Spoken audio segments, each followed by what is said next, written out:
लक्ष्मण हाकेंसंदर्भात कथित audio clip सध्या viral झाली। हाकेंनी पैशांची ऑफर त्यांना मिळाल्याचा उल्लेख करण्यात येतोय। हाकेंनी ड्रायव्हरचा UPI नंबर दिला। जय महाराष्ट्रच्या हाती सध्या ती ऑडिओ क्लिप लागलेली आहे आणि जय महाराष्ट्र सुद्धा या ऑडिओ क्लिपची पुष्टी करत नाहीये। तुमच्या संघर्षामुळे आज यश बघायला मिळतंय, तर मग काय आम्ही विचार केला की बाबा तुम्हाला काहीतरी मानधन द्यावं। तुम्ही एवढं आपल्यासाठी पळताय, कॅश स्वरूपात द्यायचं का मग गुगल पे फोन पे करायचं कसं?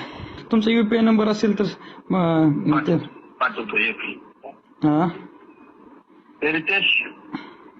सांगता का? नंबर फोन पे गुगल पे सांगता का मला? गुगल पे फोन पे UPI नंबर आहे का?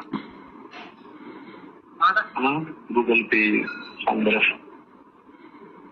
त्याला थांबा सांगतो मी.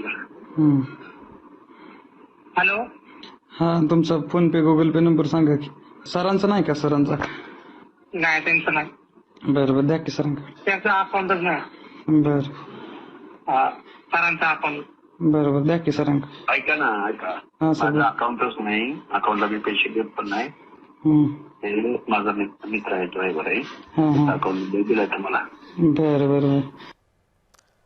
दरम्यान या संदर्भामध्ये लक्ष्मण हाकेंनी काय स्पष्टीकरण दिलंय पाहूया। तो व्हिडिओ व्हायरल झालाय, त्यामध्ये व्हिडिओ फोन करणाऱ्याचा आणि दोन्हीकडचे नंबर आहेत। त्यामध्ये त्या नंबरवरचं त्यांनी कसं अशा पद्धतीचं काही इरेग्युलर कोणी वागला असेल, पैसे दिले असतील, घेतले असतील आणि कायदाभंग केला असेल तर आम्हाला उचलून तुम्ही जेलमध्ये टाका।